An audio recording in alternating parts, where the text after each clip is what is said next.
elected to the office of Harris County Sheriff. Good evening, I'm Adele Howland. Welcome to Red, White and Blue. On November 8th, voters will take to the polls to decide who will be the next Harris County Sheriff. Established in 1837, the Harris County Sheriff's Office is the largest in Texas and the third largest in the United States. Republican and incumbent Sheriff Ron Hickman has served over 44 years in law enforcement and was appointed as Harris County Sheriff in May of 2015 by the Commissioner's Court. Challenging Sheriff Hickman is Democratic candidate Ed Gonzalez, who is an 18-year veteran of the Houston Police Department and has served 3 terms as a City Council member. Tonight we are pleased to welcome both candidates for Harris County Sheriff, Democratic candidate Ed Gonzalez and Republican candidate incumbent Ron Hickman. Host David Jones is out this evening but will return soon. So leading our discussion are host Gary Polland and guest host Jay Iyer. Thank you, Adele, and gentlemen, thank you so much for coming. Obviously, the Harris County Sheriff's Office is a very important position. We're one of the largest counties in America, but it is a really tough job. So I want to start with you, Sheriff Hickman. You've been on the job for a while. Why do you want this, some call a thankless job? Well, it is a monumental job with 10,000 inmates, 5,000 employees, Harris County community with nearly 5 million. It also provides the opportunity for a considerable change to make advantages and advances, if you will, in law enforcement for the entire regional community. Right. Ed, why do you want the job? And talk, you know, you were a former HPD, you spent 6 years on City Council, and now you want to take on this huge bureaucracy with what is the largest mental hospital in the state, I think, and other distinctions that don't sound like a lot of fun to me. Well, I want to run because I feel that we're going backwards. I believe it's important for an organization of this size, as you just mentioned, to be leading on a number of issues, especially right now. There's a number of criminal justice reforms that are possible, but we need strong leadership. And I think this November, the voters have a unique opportunity to select who the sheriff will be going into the future. We need an innovative thinker, somebody that's going to be nimble and being able to make quick decisions and really understand the complexities that is modern day policing. This is a major organization, not just the jail, but also patrol and investigations. And no one's been elected to this position. My opponent was appointed by politicians, so the public now will have a right to chime in and make that ultimate decision. Sheriff and Council Member Gonzalez, you talked about change, you talked about the need for reforms. Can you each of you talk a moment about maybe the top 3 reforms you'd like to see happen, the change you'd like to see happen, if you're privileged to be elected to this job? Sure. Ed, you want to go first? Yes, thank you. First is I would like to see more robust alternatives to incarceration. We simply can't continue to incarcerate our way out of addiction, for example. We have a number of serious crimes that are occurring in our community. Rural areas are no longer rural as we knew them. They're very urban-like with major crimes that are occurring, murders, robberies, burglaries, and the like. So we've got to make sure that we're paying attention to crime in the community. And so alternatives to incarceration is a way to do that.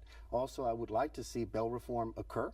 Although I'm just one cog of a larger system, there's a lot of other decision makers on that process. I think we could be a vocal advocate for those reforms.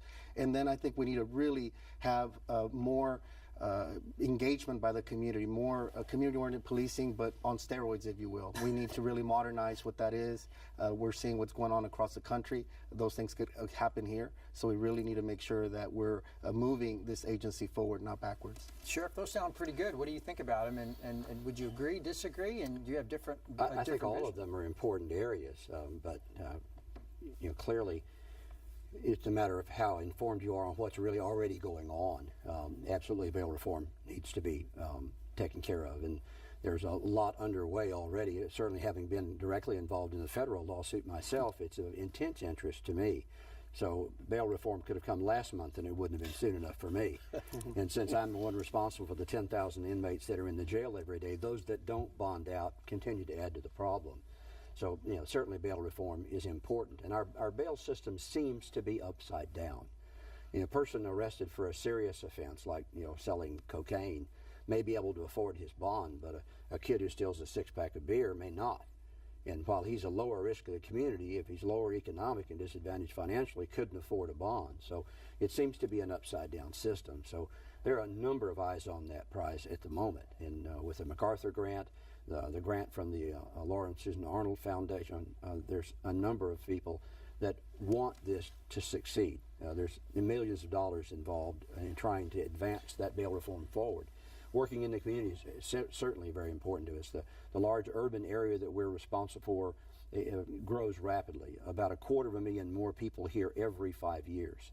And we need to find ways to continue to reach out. I don't know where Ed was last night, but I was out National Night Out in Sunnyside, in LaPorte, out in the community working with the leaders in those communities, improving our dialogue. I actually got an award from Sunnyside last night for the work that we've been doing down there. Advances in law enforcement are really important. We're working on tools that will improve the data sharing initiatives amongst regional law enforcement for crime analysis.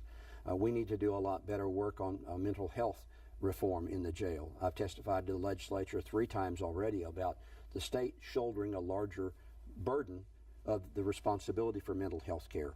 The Harris County Jail provides $22 million a year in mental health care. And that is, as you know, the largest mental health facility in the state, but it's not subsidized by anybody. The taxpayer is the default medical and mental health provider in Harris County. And that is a strong burden on the average taxpayer. And I want to talk to you about your background. You were 19 years at HPD. What was your last position? Sergeant. Okay. I had promoted to the rank of sergeant within the Houston Police Department. Okay, and so does that mean you were a detective? Correct, yes. Okay, so you did investigations and Correct, crimes. investigations. Okay, so you did that. And what were the most people you ever supervised at HPD? At HPD, because I worked in homicide, it was a system where we partnered with another individual to lead investigations, and then I helped launch a program, a pilot program, if you will, that became established, which was the investigative first responder. At that point, there was probably about 5 people under my span of control at that point. Okay. And then onward to city council. And then you got elected to city council. Correct. And you were mayor pro tem. That's correct. So I was second in command of the 4th largest city, and when the mayor was out of town, in effect, I was the mayor at that time. And of course, we oversee a workforce of over 15,000 employees, if not more, and managed that very effectively, and was able to work with all department heads, heads of other state organizations. Day to day, when the mayor was in town, you supervised your office. Correct. Okay, and how many people worked for you? Between full-time staff and part-time, it varied from between 6 to 10 people. Okay, so you would agree with me that it's a difference between day-to-day supervising 6 to 10 people and supervising 5,000 people. So my question would be, going and maybe it's all the same to you, I don't know, but I'm wondering, how do you go transition from supervising 6 to 10 people on a full-time basis to being in charge of 5,000 employees? Yes, well, I think when, if I remember correctly, when my opponent was elected to constable after he had left HPD, I think he left as a patrol officer, and so I had a higher rank at that point. Right. But specific to your question now, I think that when someone touts experience, in the case of my opponent, if you measure it simply by years, what we've seen has been a budget deficit, a trail of scandals, and less resources for community patrols to close a gap within the jail. No, and I understand that, but that wasn't my question. No. I'm wondering, how do you tell the voters, okay, because you're asking for a promotion. Sure. You know, I supervised 6 to 10 people. I was mayor pro tem, so there were days when I was basically the mayor of the city when she was gone. Fair enough. But for most days, you were supervising 6 to 10 people. So tell the voters and me, because I'm interested, how do you make that transition from 6 to 10 to 5,000 in your mind? Yeah, well, in my mind, I think I have the skill set. I have the qualifications. That's why I was recently endorsed by the Houston Chronicle, because they saw the body of work that I have, and I think having the governing experience that I have, having the law enforcement experience in a number of areas, a broad experience in the law enforcement profession, I bring the necessary skill set to the job. It's not strictly a law enforcement job. It's also an administrative and executive management role. And I think when you look at the totality, public policy experience, having crafted public policy around criminal justice, a proven crime reformer in that regard already, I think those are credentials that I could already stand on, that I've delivered, because I've created and drafted criminal justice reform. I don't only talk about needing a grant to do it, I've done it. Sheriff, there's been a lot of conversation about it's been scandal ridden. There's been things written about the jails. your opponents made I think a pretty compelling argument that it's time to move on to really a traditional administrator type job, a full-time administrator for the jails. What do you think about that? And maybe that's part of the. Would you agree that's part of the problem, that we haven't really been taking it seriously? No, with I having wouldn't, I wouldn't, and that would be an appearance to somebody who doesn't know the system and understand its complexities. It doesn't matter who manages the jail; they still operate under the exact same rules. The Texas Jail Standards Commission, the Department of Justice impose the same rules no matter who's at the top. The guys managing the jail right now are some of the same that were there during my predecessor's time. So they're very experienced in jail operations. Top 3 guys there have about 100 years experience. So find me a professional who's been outside the business who has that level of experience, and I would certainly be willing to talk to him. But do you think it's been well managed? No, I don't. I think we're still paying for the sins of the past, and we will be paying for them for quite some time. So the early decisions that were made that were near-term, low-hanging fruit. So, for example, let's get a whole bunch of people into the jail as fast as we possibly can. Let's don't worry about training, preparation, qualifications. Let's just get bodies. So as soon as you do that, and you're not prepared for that responsibility, take a 19-year-old kid, give him 2 weeks in front of a computer and say, listen, oh, by the way, would you like to keep an eye on a murderer, some of the worst in our system? And, this will be a surprise to you, but they don't want to be there. They don't react kindly. They spit at you, they throw feces at you. So how does a 19-year-old react to that? Councilman, please do. Is that the right approach? Well, I think that if we can equip an 18-year-old with M16s to help us defend our freedom and our country, I think we could also create an avenue where they could start their public safety career with the Harris County Sheriff's Office. And even if, on principle, it was the right decision, perhaps it should have been phased out, because now we're seeing the repercussions of that decision, making that abrupt change. And also, when you talk about the current situation at the jail, going back to the Tommy Thomas era and bringing people that were helping manage the jail back then, and we all know the stories that came out of that administration, to come and help manage the jail now, history's repeating itself again. That's why we're sending inmates back again, a practice that had stopped in 2012. We're sending them to other prisons again. We're seeing the spike in overtime. And so that's why we're getting a lot of the same from the past. We're going backwards, like I said, not forward. If I could respond? Sure. Please. Yeah, we do send 18-year-olds to war with M16s. We don't do it with 2 weeks of computer training. We give them a boot camp with 24-hour-a-day discipline, structure, and instruction. That's not what happened under the previous administration's preparation for the people who watch some of the worst inmates we have. So is this sheriff the reinstitution of the Sheriff's Academy? Sheriff's Academy, we opened the Sheriff's Academy. We start with 6 weeks of intense corrections officer training, followed up by 6 weeks of on-the-job mentorship inside the jail. It will take several years to cycle through all of those people to make sure they're properly prepared. We've also instituted about a $5 million camera overhaul so that we now have cameras in the jail. We've seen the short-term benefits of that already, so that we know our employees are held accountable. We know that the inmates know that they'll be held accountable. So there has to be a little bit of work done to prepare us to move forward. We've got to get past the sins of the past, admit where we failed, and fix those problems and move forward. It isn't really about just the guy at the top in a jail administration setting. You have to work with the rules. You have to work with the environment and try to find those improvements where you can.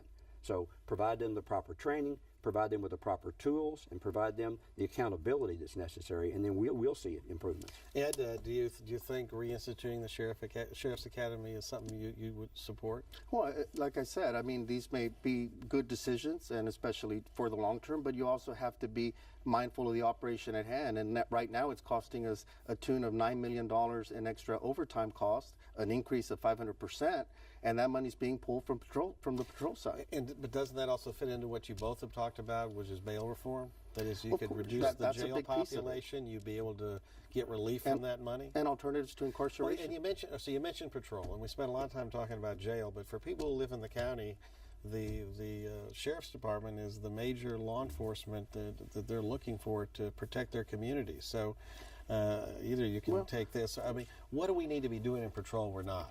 Well, we need to make sure that the right equipment. I'm concerned when I hear stories that we're spending about $150,000 to provide brand new cars to the executive management team when the deputies out in the street need those resources, boots on the ground, need better equipment.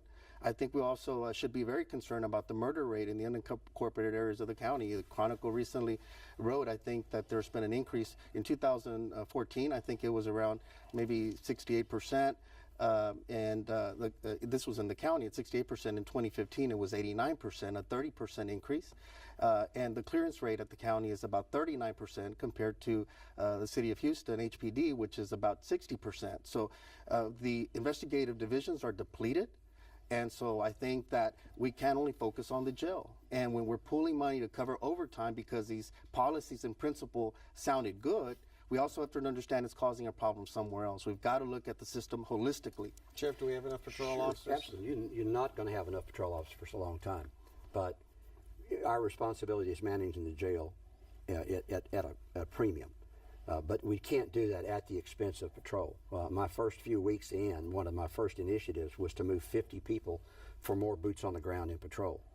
We found areas in the department where there was a waste correspondence unit and personnel relations units. And so we took those people and reoriented them to get more boots on the ground. So we'd improve the call for service loop and improve overall call response. So we did that immediately. We went to the budget office and came up with a program to hire back retired people so they could do more investigations, help clear out some of those things. And we've seen some short-term improvements in our case clearance. It's not nearly as good as we'd like. Certainly, we can look at HPD and see that they have 100 and something homicide investigators, and we have, 17. So, but does that point out, and to both of you, is the sheriff's office getting the resources it needs from our county commissioners in terms of that, in terms of detectives who can clear and investigate murder cases, for example? Well, certainly we always would love to have more, but our job is to try to do the best we can to live within our means, the budget that's given us. The best way we can do that is to make sure that we prepare a good business model for budget to estimate. And looking at this budget right now, we meet every single month with budgets to make sure we're on target. We successfully split the budget into 3 separate areas: medical, detention, and law enforcement. So we're in budget on law enforcement, even though we're transferring some funds to detention to offset overtime. We're under budget in the medical side, where our 2 stressing points are right now are in medical staffing and in detention overtime. What we could not predict, or nor could anyone else, is that our population capacity went over the cap 3 months earlier this year than we've ever gone before. Normally it's seasonal, comes in June or July, starts its peak on through September, and then fades out towards the end of the year. This year we peaked in April, which means 3 additional months of overcapacity outsourcing, overcapacity overtime. And while we only drive about 30% of the overall population jail from arrests within the sheriff's office, we don't have any influence on how many people HPD brings to us or other agencies bring to us. So we have to react to that and continue to add that to our plan. All right, so we're under-patrolled. We need more patrolmen. You're a Democrat. If you're elected, you're going to deal with a Republican majority county commissioners. How are you going to be able to get what you want from them? I'm used to working across the aisle. A lot of my colleagues on council were Republicans, and we got it done. And at the end of the day, it's about being professional and getting the job done for the taxpayers of this county. My opponent mentioned several things, stress points that occur that move the budget. And what we've seen, and the reason I'm curious, and I think it's not good management, is we're seeing a blatant cronyism taking place where upwards of 50 people have moved from the constable's office, precinct 4, over to the sheriff's office to plum jobs, basically helicopters, courts, canine positions, weekends off, and all that, not the areas that he's talking about. If they were working the jail, if they were helping relieve some of that overtime cost, perhaps that would be effective. Well, are you saying these are positions that did exist before Sheriff Hickman got into office, and he created them so he could hire his friends? I'm not saying that they're new positions, but what I'm saying is if the focus is on the areas that he was talking about. Well, then the question would be, are they not qualified? Because I would expect if you get elected that you're going to hire people you know to work around you because you have a comfort factor with those people. You know who you can trust. Isn't that fair? Absolutely, but not all from one office. I feel bad for the people out in Precinct 4 Constable's area that are probably understaffed right now and not getting the full range of patrol service they have because they're all coming from one agency to move over here to better positions and bypassing people that are maybe higher qualified. Is Constable Herman's precinct understaffed? Sheriff? You'd have to ask Constable Sherman that. But I haven't heard that. I would like to respond, and in some cases my opponent is just making stuff up. Quite frankly, I don't know of a single Precinct 4 individual that's in helicopters. I don't know of a single individual in courts that's been moved, from Precinct 4. And certainly, if we have an experienced law enforcement officer who wants to come across, we take them from everywhere, from Precinct 3, from Precinct 5, from anywhere in the county. They come from other places. And the Precinct 4 guys that are leaving aren't all coming to the sheriff's office. Some of them are going to other agencies outside the county. So to think that we're creating plum jobs for these guys, is blatantly untrue. But Sure. My opponent makes things Sheriff, up. let me ask you one question. You've made a lot of reforms and changes since you've become sheriff. But one of the things that you did, which has been, I think, pretty controversial within the Latino community, within the city as a whole, has been bringing back this 287G program, which is essentially a partnership with the federal government, where you're sort of stepping in the shoes of an immigration officer. Talk about that. Talk about why you brought it back. Well, let me clarify. I didn't bring it back. It's never left. Okay, well, The program has been here since because it works. Okay. The program functions, and it does exactly what it's intended to do. Now, we don't act as immigration. We review information and provide that information to immigration, and they do what they're going to do on their own. There's no person held in the Harris County Jail who's not here on Texas charges. So if we don't have a charge filed on them in the state of Texas to go to a Texas court, they don't come to the Harris County Jail. If they're going to be released, we're not holding them in the Harris County Jail for ICE after they're to be released. If they don't pick them up, then they get released to the street. Now, I will say I don't know that that's ever happened. They pick them up the same day that they're ready to release, if they want them. The vast majority of them leave and go on to prison, and ICE will follow them on through the process. So the program was instituted so that they could keep an eye on inmates who come through the county system who have violated Texas law and they deem to be a risk to the community. Now, that number by percentage is pretty low. Out of 120,000 people a year that come through, the numbers are pretty low. Councilmember, you want to respond to that? Yeah, I disagree with the decision to renew the program. I think it's a failed program. I think it's very telling that only 2 agencies in the entire state of Texas still use it, and 32 in the entire country. Just this week, a decision was rendered by a court deeming that detainers are unconstitutional or not legal. And I think we should be using local taxpayer dollars to address local crimes. We've already heard about the challenges on the budget and the needs for different areas. We should not be doing the federal government's job. If somebody breaks the law, they will be prosecuted to the fullest extent, absolutely. But we cannot just have this wide dragnet that potentially could capture somebody in there that could lead to racial profiling, especially in this era of what we're seeing across the country with gaps between law enforcement and the police. We need more cooperation with immigrant communities. We're one of the most diverse in the country. And we need to make sure that we're not separating families. We need to be addressing local crimes here. Councilman Gonzalez, I wanted to ask you this question. In order to be hired as a law enforcement officer, are you required to have some kind of state certification? Correct. Yeah. What is that called? TCLOS. Okay. Do you presently hold a TCLOS certification? Yeah, I don't currently. It's not currently not active. Okay. When I was serving on council, it didn't need to be active. Okay. What is required to remain active? Yeah, there's a process that's already outlined for individuals like myself that want to return to the profession, where you could fulfill, I think it's 2 or 3 items that are on the list, and once that's fulfilled, you're reinstated of it. Once you complete so that. you had purposely let it lapse while you were correct. while Yeah, you because were that in wasn't city required to be council. Just to be active. clear, you're just inactive. in Yeah, that- correct. that It's just subject. inactive. Yeah. Yes. So let's be clear Well, he about has to that. reapply. I understand. You have to It's- reapply, It's an right? administrative but process. it's Let's not- it's administrative process. It's bogus to think. That's why that's why the process is in place. As many people, as he stated, choose to come back into the profession. In his case, how they're rehiring retired officers, and there's a process for those that didn't keep their license So when do you active. plan to do that? As soon as I'm elected. Okay. So if you're not elected, Yeah. you're not doing it. Well, we'll see what options await me in the Unless private Sheriff Hickman sector. will give you a job. Is Oh, that it? well, we'll He's see. not qualified to be hired by me right now. I'm not from Precinct 4, so I probably won't get a job. Okay. Adele? Yes, I got sir. a question for you. But I'm going to hold that. Okay. Final question. The final question. It's real quick. The proudest reform you put into place.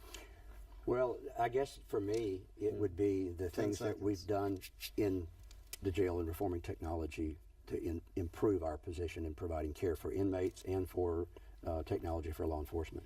Number one reform you'd institute if you're elected. 10 seconds. I would, first of all, bring body cameras. We should be appalled that we don't have a body camera system here at the Sheriff's Office with everything that's going on across the country. We're way behind the times. Well, thank you. Thank you, Ed Gonzalez, Sheriff Hickman. Adele, thank you so much.